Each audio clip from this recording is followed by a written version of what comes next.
வணக்கம். தொடர்ந்து நம்ம சேனலுக்கு சப்போர்ட் பண்ணிக்கிட்டு, ஆதரிச்சுக்கிட்டு, சப்ஸ்கிரைப் பண்ணி, மேலும் அவர்களுடைய நண்பர்களை எல்லாத்தையுமே ஆதரவு அளிக்க சொல்லி இருக்கிற நம்ம நண்பர்கள் அனைவருக்கும் நன்றி சொல்லிட்டு, இன்னைக்கு செய்திக்குள்ள போலாம். மிக முக்கியமான செய்திகள் அரசியல் வட்டாரத்தில் பரபரப்பா பேசப்படக்கூடிய செய்திகளை மட்டுமே இன்னைக்கு கவனத்தில் பார்ப்போம். 2026 சட்டமன்ற தேர்தலில் இளைஞர்கள் இவங்களுடைய ஓட்டுகள் தான் வெற்றி சதவீதத்தை தீர்மானிக்கும் அப்படிங்கிற ஒரு சூழ்நிலை வந்துருச்சு. இது திமுகவுக்கு மிகப்பெரிய ஒரு சவாலான ஒரு இதா இருக்கு. ஏன்னா கருத்து கணிப்புகள் அப்படின்லாம் எல்லாம் சொல்றாங்க. முதல் கட்ட வாக்குகள் தான் இந்த தடவை வெற்றி தோல்வியை தீர்மானிக்கும் அப்படிங்கிற ஒரு சூழ்நிலை இருக்கு. அதனால என்ன பண்றது அப்படின்னு சொல்லிட்டு திமுக தரப்புல நிறைய வியூக வகுப்பாளர்லாம் வச்சிருக்கிறாங்க. அவங்க மூலமா ஆலோசனை எல்லாம் பண்ணும்போது விளையாட்டு வீரர்களை முதலமைச்சரோட சந்திச்சு நம்ம பேச வைப்போம். ஏன்னா அதன் மூலமா ஒரு கவனத்தை பெறுவோம். இளைஞர்கள் மத்தியில் அது ஒரு மிகப்பெரிய ஒரு எழுச்சியை ஏற்படுத்தும் அப்படின்னு சொல்லிட்டு வைப் வித் எம்கேஎஸ் அப்படின்னு சொல்லி ஒரு சந்திப்பை நடத்துனாங்க. அது எதிர்பார்த்த அளவுக்கு வெற்றி பெறல. அப்படி ஒரு சந்திப்பு நடந்துச்சா அப்படின்னு கேட்குற அளவுக்கு தான் இருந்துச்சு. ஆனால் இளைஞர்களை கவரக்கூடிய அளவுக்கு மிக முக்கியமான நிகழ்ச்சிகளை ஏற்பாடு பண்ணுங்க. ஏன்னா தேர்தல் நெருங்கிக்கிட்டே இருக்கு. என்னதான் திமுக மேல அதிருப்தியா இருந்தாலும் இளைஞர்கள் ஓட்டுல கவனம் செலுத்தணும். விஜய் வேற இளைஞர்களை அதிக அளவில் ஈர்த்து வச்சிருக்கிறாரு. அந்த சினிமா மோகம் இருக்கு. அதனால நம்ம கடைசி நேரத்தில் எதையும் செய்யறதுக்கு முன்னாடி முன்கூட்டியே இளைஞர்களை கவர அளவுக்கு சில திட்டங்களை எல்லாம் போட்டு வைங்க அப்படிங்கிற மாதிரி சொல்லியிருக்காரு. இன்னுமே அடுத்தடுத்து இளைஞர்களை கவரக்கூடிய அளவுக்கு திட்டங்கள்லாம் நடக்கும் அப்படின்னு சொல்லி எதிர்பார்க்கலாம். இந்த மாதிரி சமயத்தில் காங்கிரஸ் கூட்டணி பேச்சுவார்த்தை அப்படிங்கிறது ஐவர் குழு அமைச்சிட்டாங்க. திமுக இன்னும் ஐவர் குழுவை இன்னுமே அமைக்கலை. கூட்டணி தொடர்பான பேச்சுவார்த்தை நடத்துறதுக்கு ஒரு குழுவை திமுக அமைக்கலை. ஏற்கனவே செல்வ பெருந்தகை இவங்க எல்லாமே போய் பேசினாங்க.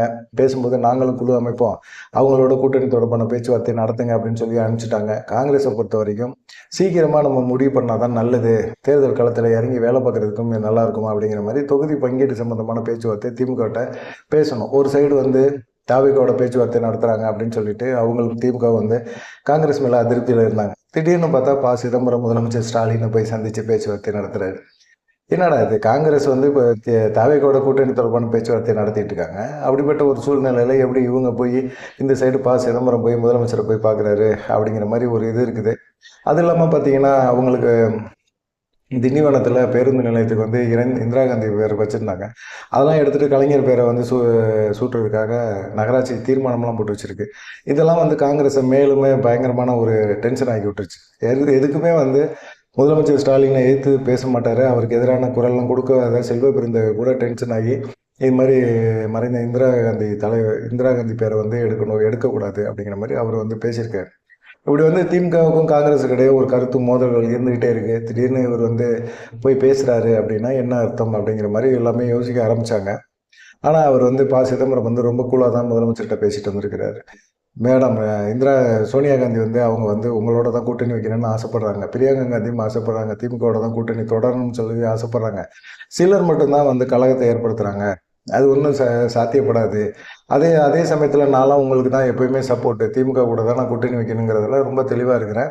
அதனால் நீங்கள் சீக்கிரமாக ஒரு குழு ஆரம்பிச்சிட்டிங்க அப்படின்னா கண்டிப்பாக நம்ம அந்த குழு கூட நம்ம கூட்டணி தொடர்பான பேச்சுவார்த்தை முடிச்சுட்டு தொகுதி பங்கீடு முடிச்சுட்டு நாங்கள் வேட்பாளர் தேர்வையும் ஈஸியாக முடிக்கிறதுக்கான வாய்ப்புகள்லாம் அதிகமாக இருக்குது. நீங்கள் கொஞ்சம் ஒத்துழைக்கணும் அப்படிங்கிற மாதிரி ஒரு இதை முதலமைச்சருக்கு ரெக்வஸ்ட் வச்சுருக்கிறாரு சிதம்பரம் அப்படின்னு சொன்னாங்க. அவங்களால ரெக்வஸ்ட்டை தான் வைக்க முடியும்.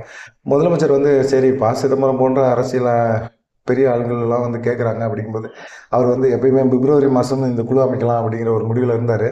சரி, காங்கிரஸ் எல்லாம் கொஞ்சம் பேச்சுவார்த்தையெல்லாம் நடத்தணும் அப்படின்னு சொல்லி ரொம்ப ஆர்வப்படுறாங்க. அப்படிங்கிறனால டக்குன்னு இப்போ ஒரு குழுவை சீக்கிரமாக அமைக்கிறதுக்கான வாய்ப்புகள் இருக்குது. ஏன்னா மதிமுகவோடலாம் அவர் நேரடியாக பேசிட்டார்.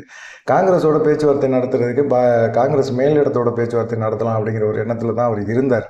அதனால தான் பார்த்தீங்கன்னா இந்த ஐவர் குழுவெல்லாம் புறக்கணிச்சிட்டு சிதம்பரத்தை காங்கிரஸ் மேலிடம் நேரடியாக முதலமைச்சர்கிட்ட அனுப்பி பேச்சுவார்த்தை நடத்துறதுக்கு சொல்லியிருக்காங்க. இதில் கூட அவங்க பேசியிருக்கிறாங்க அப்படிங்கிற மாதிரி தான் இங்கே இருக்குது. காங்கிரஸ் எதிர்பார்க்குற பழைய தொகுதிகளே தான் கொடுப்பாங்க அப்படிங்கிற மாதிரி தான் இருக்குது.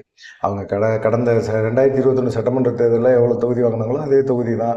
அதுக்கு மேலே ஒரு 2-3 போட்டு தரலாம் அப்படிங்கிற மாதிரி தான் பேசியிருக்கிறாரு திமுக தரப்பில் அப்படிங்கிற மாதிரி முதலமைச்சர் பேசியிருக்காரு அப்படிங்கிற மாதிரி சொல்கிறாங்க. இதை பாஜக இது காங்கிரஸ் மேல் இடத்துக்கு சிதம்பரம் பாஸ் பண்ணிட்டாரு அப்படிங்கிற மாதிரி ஒரு செய்தியும் இருக்குது. அப்புறம் மூணாவது மிக முக்கியமாக பார்த்தீங்கன்னா தேமுதிக பிரேமலதா பயங்கரமான ஒரு டென்ஷன். யாருமே இல்லை டென்ஷன் பட்டிருக்காங்க அப்படின்னா உதயகுமார். மதுரைக்கு பிரேமலதா வந்திருந்தபோது பார்த்தீங்கன்னா உதயகுமார் கிட்டத்தட்ட 1 மணி நேரம் காத்திருந்து பிரேமலதா காத்திருக்க வச்சாங்க பிரேமலதா. காரணம் என்னன்னு கேட்டிங்கன்னா அதிமுக ராஜ்யசபா சீட்டெல்லாம் நமக்கு ஒதுக்கலை, தரமாட்டேன்னு சொல்லிட்டாங்க கடைசி நேரத்தில் அப்படிங்கிற மாதிரி இருக்கும்போது அவங்க டென்ஷன் ஆகிட்டாங்க. டென்ஷன் ஆகி அவங்க உதயகுமார்கிட்ட இருந்து உதயகுமார் வந்து மரியாதை நிமித்தமான ஒரு சந்திப்பு அப்படின்னாலும் கூட்டணி தொடர்பான பேச்சுவார்த்தைக்கு தான் அவர் முயற்சி பண்ணார் அப்படிங்கிற ஒரு சூழ்நிலை இருக்கும். இப்போ வந்து பியூஷ் கோயல் வந்துட்டு பேச்சுவார்த்தையெல்லாம் முடிச்சுட்டு போயிட்டாரு. போன பிறகு பார்த்தீங்கன்னா 6 சீட்டு கேட்குறாங்க, தேமுதிக 6 சீட்டு தான் ஒதுக்க முடியும்னு எடப்பாடி பழனிசாமி சொல்கிறாங்க. அப்படின்னோன்னா பிரேமலதாவுக்கு முதல் ஞாபகம் வந்தது உதயகுமார் தான். ஃபோனில் கூப்பிட்டு பயங்கரமாக கரைய முறைன்னு கத்தியிருக்கிறாங்க அப்படிங்கிற மாதிரி ஒரு தகவல் வந்திருக்கு. என்னன்னா பார்த்தீங்கன்னா அவர் தான் போய் பிரேமலதாட்ட கூட்டணி தொடர்பான பேச்சுவார்த்தை நடத்துனாங்க. அவங்க அதிமுக கூட்டணியில் தான் இருந்தாங்க. ராஜ்யசபா சீட்டில் எடப்பாடி பழனிசாமி செஞ்ச துரோகம் இதை வந்து அவங்களால ஏற்றுக்க முடியல. அதனால வந்து பார்த்தீங்கன்னா அவங்க கூட்டணியை விட்டு விலகிட்டாங்க. நான் ஜனவரி 9 கடலூர் மீட்டிங்கில் சொல்கிறேன் அப்படிங்கிற மாதிரி சொல்லியிருந்தாங்க. அதுக்கு இடையில இவங்க திடீர்னு மத்திய அமைச்சர் பியூஷ் கோயலோட பேச்சுவார்த்தை, கூட்டணி தொகுதி பங்கீடு இது மாதிரி பேசும்போது இவங்க வேலையை இவங்க பார்த்துட்டு இவங்க போயிட்டே இருக்க வேண்டியதான். தேமுதிகவுக்கு நாங்கள் 6 சீட்டு தான் தருவோம் அப்படின்னு சொன்னால் 6 சீட்டு வாங்கிட்டு ஒதுங்கி போகிறதுக்கு இது பழைய தேமுதிக இல்லை, இன்னைக்கு இருக்க தேமுதிக வேற அப்படிங்கிற மாதிரி பிரேமலதா வந்து உதயகுமார்கிட்ட பேசியிருக்கிறாங்க. எங்கள் கட்சியை வந்து நீங்கள் அசிங்கப்படுத்த பார்க்குறீங்களா, 6 சீட்டுக்கு தான் நாங்கள் ஒர்த்தா அப்படிங்கிற மாதிரி சொல்லியிருக்காங்க. இது சம்மந்தமாக நான் கடலூர் மாநாட்டில் பாருங்கள் எப்படி பேசுகிறேன்னு மட்டும் பாருங்கள், சீண்டி பார்க்காதீங்க. சீண்டி பார்த்தீங்க அப்படின்னா தொலைச்சி விடுவேன் எல்லாத்தையும் அப்படிங்கிற மாதிரி அவர் பயங்கரமாக பேசியிருக்காங்க உதயகுமார்கிட்ட அப்படிங்கிற மாதிரி தகவல் இருக்குது.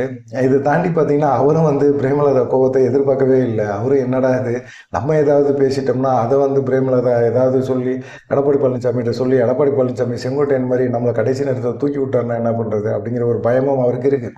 அவர் வந்து இவங்களோட கோபத்தை பார்த்தோன்னே உதயகுமாரும் ரொம்ப இறங்கி வந்துட்டார். இறங்கி வந்து ரொம்ப பேச ஆரம்பிச்சிட்டாரு, சமாதானப்படுத்த ஆரம்பிச்சிட்டாரு. ஆனால் எங்களுக்கு எப்படி நீங்கள் 6 சீட்டுன்னு நீங்கள் சொன்னீங்க, நீங்கள் போடுவீங்க அப்படிங்கிற மாதிரி ஒரு கேள்வியை அவங்க கிளப்பிட்டாங்க. கிளப்பி 6 சீட்டுக்கெல்லாம் நாங்கள் ஒத்துக்க முடியாது, எங்களுக்கு வந்து ரெட்டை இலக்கம் தான் 15 அட்லீஸ்ட் 20 தொகுதியாவது எங்களுக்கு கொடுத்தாகணும் அப்படின்னு ஒரு ராஜ்யசபா எம்பி அதில் உறுதியாக இருக்கணும் அப்படிங்கிறதுல அவங்க தெரிவிச்சிட்டாங்க. இதையும் வந்து பார்த்திங்கன்னா இப்போ விஜயகாந்தோட 2வது ஆண்டு நினைவு நாள் வருது. அதுக்காக பத்திரிகை வச்சு எல்லா அரசியல் கட்சிகளையும் கூப்பிட போகிறாங்க. தேமுதிக வேணும் அப்படின்னு நினைக்கிறாரு எடப்பாடி பழனிசாமி. அதனால் போய் சுதீஷ் போய் எடப்பாடி பழனிசாமியை சந்தித்து பேச்சுவார்த்தை நடத்திட்டு வந்திருக்கு. இது பத்திரிகை கொடுத்துருக்காரு. பத்திரிகை கொடுக்கும்போது அவங்களுடைய நிலைப்பாடு என்ன அப்படிங்கிறதையும் சொல்லியிருக்கிறார்.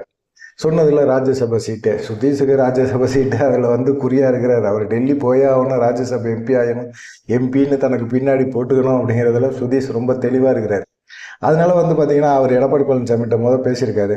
ஆனால் இந்த 6 சீட்டு விவகாரத்தையும் பார்த்து பயங்கரமாக கோவப்பட்டிருக்காரு. இந்த 6 சீட்டு அப்படின்னு சொல்லி எதுக்காக விட்டீங்க, அவங்க கட்சியெல்லாம் நாசமாக போயிடும் அப்படிங்கிற மாதிரி பிரேமலதா கோவப்பட்டுருக்கிறாங்க அப்படிங்கிற விஷயத்தையுமே அவர் தெளிவாக சொல்லியிருக்காரு. ஏற்கனவே அதிமுக நாசமாக போய் தான் கிடக்குது, இதில் வேற இவங்க வேற சாபகத்தை விட்டுக்கிட்டு இருக்காங்களான்னு எடப்பாடி பழனிசாமி உள்ளுக்குள்ளே நினைச்சாலும் வெளியே சொல்ல முடியுமா? ஐயோ நாங்களாம் ஒன்றும் விடலப்பா தம்பி, நீ அதை போய் அக்காட்ட சொல்லு, அக்காவை சமாதானப்படுத்து, ஒன்றும் பிரச்சனை இல்லை, ராஜ்யசபா சீட்டு தானே கொடுக்குறேன், பார்த்துக்கலாம், சீட்டு தொகுதி பங்கீட்டில் மட்டும் கொஞ்சம் பார்த்துக்கோங்க, என்ன நீங்கள் கேட்குற 20 25 தர முடியாதுப்பா, ஏதோ இப்போ பார்த்து நான் பேசுகிறேன், பேசி முடிக்கிறேன் அப்படிங்கிற மாதிரி அவர் பேசியிருக்காரு. எடப்பாடி பழனிசாமி கொஞ்சம் சொதப்புறாருன்னு தெரிஞ்ச உடனே டக்குன்னு அங்கேருந்து முதலமைச்சர் ஸ்டாலினை போய் சந்தித்து இது மாதிரி இந்த பத்திரிகையை கொடுத்துட்டு பேச்சுவார்த்தை நடத்திட்டு வந்திருக்கிறாரு அப்படிங்கிற மாதிரி இருக்குது. இதுதான் அரசியல் வட்டாரங்களில் பரபரப்பாக பேசப்பட்டுக்கிட்டு இருக்காங்க.